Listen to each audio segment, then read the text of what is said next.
দর্শক, আপনারা যারা বাঁশ সংগ্রহ করতে চান, এই যে বাউল মির্জাপুরের গাজীপুর জেলার এখান থেকে বাঁশ সংগ্রহ করতে পারেন দূর দূরান্তে। এই যে ট্রলারের মাধ্যমে এভাবে বাঁশগুলো ভরে চলে যায় দূর দূরান্তে। আপনারা যারা বাঁশ কিনতে আগ্রহী তারা স্ক্রিনে দেওয়া নাম্বারে যোগাযোগ করবেন।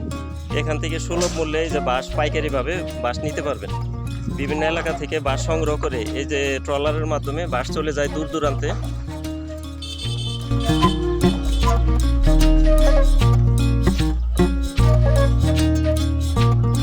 আমরা শর্ট ভিডিওতে আপনাদের অল্প কিছু দেখানোর চেষ্টা করতেছি, ফুল ভিডিও সামনে আসবে, আপনারা তখন বর্ষা মাসে দেখতে পারবেন যে বাঁশ কীভাবে চলে আসে।